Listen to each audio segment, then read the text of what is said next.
नमस्कार। तो क्या बिहार में एक बड़े करियर अवसर की तलाश है? देखिए, बीपीएससी ने उद्योग विभाग में प्रोजेक्ट मैनेजर की वैकेंसी निकाली है और हम यहाँ हैं ताकि इस पूरे मौके को अच्छे से समझ सकें। अगले कुछ मिनटों में हम क्या करेंगे कि जो ऑफिशियल नोटिफिकेशन है ना, उसकी हर जरूरी बात को एकदम आसान भाषा में समझेंगे ताकि आप एकदम कॉन्फिडेंस के साथ अप्लाई कर पाएं। तो चलिए शुरू करते हैं। देखिए, ये कोई ऐसी वैसी सरकारी नौकरी नहीं है। ये तो बिहार के इंडस्ट्रियल फ्यूचर को शेप देने का एक मौका है। प्रोजेक्ट मैनेजर का रोल बहुत ही सम्मानजनक है और इसमें आप सीधे सीधे राज्य के विकास का हिस्सा बन जाते हैं। तो सवाल ये है कि क्या आप इस बड़े अवसर के लिए सही कैंडिडेट हैं? आइए इसी को जानते हैं। तो चलिए सीधे मुद्दे पर आते हैं। इस भर्ती में कुल 9 पद हैं। हाँ, संख्या थोड़ी कम है, जिसका सीधा मतलब ये है कि बीपीएससी बहुत ही काबिल और फोकस्ड प्रोफेशनल्स को ढूंढ रहा है। ये एक खास मौका है और हर एक पद बहुत मायने रखता है। तो सबसे पहला और सबसे ज़रूरी सवाल, क्या आप इसके लिए अप्लाई कर सकते हैं? चलिए अब हम एलिजिबिलिटी की शर्तों को थोड़ा और गहराई से देखते हैं। तो ये जो 09 पद हैं, इनको अलग अलग कैटेगरी में बांटा गया है। जैसे कि अनरिजर्व्ड यानी अनारक्षित श्रेणी में 03 पद हैं, एससी के लिए 02, ईबीसी के लिए 03 और ईडब्ल्यूएस कैटेगरी के लिए 01 पद है। आप अपनी कैटेगरी के हिसाब से देख सकते हैं कि आपके लिए कितने मौके हैं। अच्छा, अब यहाँ एक बहुत ही मज़ेदार बात है। ज़्यादातर लोग क्या सोचेंगे कि भाई प्रोजेक्ट मैनेजर की पोस्ट है तो सिर्फ इंजीनियर्स के लिए होगी, लेकिन ऐसा बिल्कुल नहीं है। बीपीएससी ने तो दरवाजे सबके लिए खोल दिए हैं। मतलब अगर आपके पास इंजीनियरिंग के अलावा इकोनॉमिक्स, स्टैटिस्टिक्स, फिजिक्स या केमिस्ट्री में डिग्री है, या फिर आप एमबीए हैं, सीए हैं या आईसीडब्ल्यू हैं, तो आप भी इस रेस में पूरी तरह से शामिल हैं। इससे पता चलता है कि ये रोल कितना डाइवर्स। चलिए अब उम्र की बात कर लेते हैं। कम से कम 21 साल का होना तो जरूरी है ही। जो अधिकतम उम्र है वो आपकी कैटेगरी पर निर्भर करती है।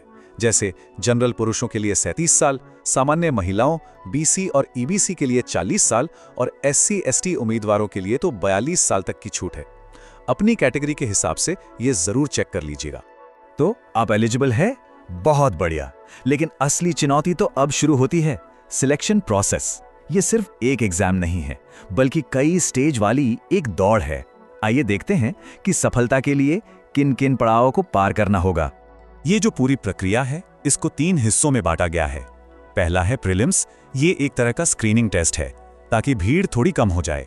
अगर आप इसे पास करते हैं तो पहुंचेंगे दूसरे स्टेज पर, यानी मेंस परीक्षा, जो आपके ज्ञान की गहराई को परखेगी।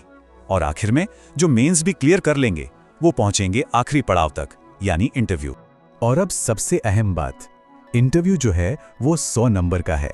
लेकिन यहाँ एक बात गांठ बांध लीजिए, आपकी जो फाइनल मेरिट लिस्ट बनेगी ना, वो सिर्फ मेंस परीक्षा और इंटरव्यू के नंबरों को जोड़कर बनेगी। प्रीलिम्स के नंबर सिर्फ आपको अगले स्टेज तक पहुंचाने के लिए हैं। फाइनल मेरिट में उनका कोई रोल नहीं है। ये जानना बहुत जरूरी है। तो अब आते हैं तैयारी के सबसे जरूरी हिस्से पर। आखिर परीक्षा का सिलेबस और पैटर्न क्या है, क्योंकि यहीं से आपकी कामयाबी की पूरी स्ट्रैटेजी तय होगी। तो मेंस परीक्षा में 3 पेपर होने वाले हैं। पहला पेपर है जनरल हिंदी का, जो सिर्फ क्वालिफाइंग है, मतलब इसमें बस पास होना है। असली मुकाबला तो दूसरे और तीसरे पेपर में है। दूसरा पेपर है 100 नंबर का जनरल नॉलेज का, और तीसरा जो सबसे ज्यादा मतलब 200 नंबर का है, वो होगा आपका ऑप्शनल सब्जेक्ट। यहीं पर आपको अपनी एक्सपर्टाइज दिखानी है। और जब ऑप्शनल सब्जेक्ट की बात आती है ना, तो आपके पास चॉइस की कोई कमी नहीं है। इंजीनियरिंग की सभी बड़ी ब्रांचेस तो हैं ही, साथ में इकोनॉमिक्स, मैथ्स, फिजिक्स और केमिस्ट्री जैसे विषय भी हैं। मतलब ये है कि आप वो सब्जेक्ट चुन सकते हैं जिसमें आप सबसे ज्यादा मजबूत हैं, और ये चुनाव आपकी सफलता में एक बहुत बड़ा रोल प्ले करेगा। सारी जानकारी मिल गई। अब सबसे जरूरी काम पर आते हैं, अप्लाई कैसे करना है। देखिए, प्रोसेस तो सीधा है, लेकिन एक छोटी सी गलती भी आपको इस दौड़ से बाहर कर सकती है। तो जरा ध्यान से सुनिएगा। पूरी एप्लीकेशन प्रोसेस इन 5 आसान स्टेप्स में हो जाएगी। सबसे पहले बीपीएससी की वेबसाइट पर 1 टाइम रजिस्ट्रेशन यानी ओटीआर करना होगा। इसके बाद प्रोफाइल बनाना है, फॉर्म भरना है, अपने डॉक्यूमेंट्स अपलोड करने हैं और आखिर में फीस जमा कर देनी है। हर स्टेप को बहुत ध्यान से पूरा करना जरूरी है। एक बात जो नोटिफिकेशन में बिल्कुल साफ साफ लिखी है, अगर आप बीपीएससी के पोर्टल पर पहली बार अप्लाई कर रहे हैं तो सबसे पहले आपको होम पेज पर ऑनलाइन रजिस्ट्रेशन बटन पर क्लिक करना है। सारी कहानी यहीं से शुरू होगी। जब आप अपना प्रोफाइल बना रहे हो तो हर जानकारी आपका नाम, पता, पढ़ाई लिखाई की डिटेल्स बहुत ही सावधानी से भरिएगा, क्योंकि एक छोटी सी गलती बाद में एक बड़ी मुसीबत बन सकती है। एक बार सबमिट करने के बाद इसे बदलना लगभग नामुमकिन हो जाता है, तो सब कुछ 2 बार चेक जरूर कर लें। और हाँ, ये एक बहुत ज़रूरी टिप है, इसको ध्यान से सुनिए, क्योंकि यहाँ बहुत लोग गलती कर बैठते हैं। देखिए, सिर्फ प्रोफाइल बना लेना ही काफ़ी नहीं है। प्रोफाइल बन गया, उसके बाद आपको अपने डैशबोर्ड पर न्यू एडवर्टाइजमेंट टैब पर जाना है। वहाँ इस प्रोजेक्ट मैनेजर वाली भर्ती को खोजना है और फिर जाकर अप्लाई बटन दबाना है। ये स्टेप भूलना नहीं है, बिल्कुल भी नहीं। और आखिर में सबसे ज़रूरी जानकारी, तारीखें और कुछ आखिरी टिप्स जो आपके एप्लीकेशन प्रोसेस को एकदम स्मूथ बना देंगे। इन तारीखों को तो अभी के अभी अपने कैलेंडर में मार्क कर लीजिए। एप्लीकेशन 8 जनवरी 2026 को शुरू होगी और 29 जनवरी 2026 को बंद हो जाएगी। और मेरी सलाह मानिए तो आखिरी दिन का इंतजार तो बिल्कुल मत कीजिएगा। सर्वर की भीड़ से बचने के लिए अपना फॉर्म टाइम से पहले ही भर दीजिए।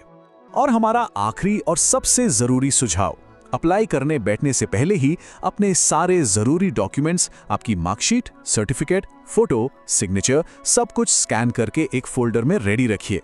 इससे आपका बहुत सारा टाइम बचेगा और पूरी प्रक्रिया एकदम आसान हो जाएगी। तो ये थी बीपीएससी प्रोजेक्ट मैनेजर भर्ती की पूरी कहानी। ये पद सिर्फ एक नौकरी नहीं है, बल्कि ये विशेषज्ञता, समर्पण और बिहार के भविष्य में अपना योगदान देने का एक मौका है। सारी जानकारी अब आपके पास है। सवाल सिर्फ एक ही बचता है, क्या आप इस चुनौती के लिए तैयार हैं?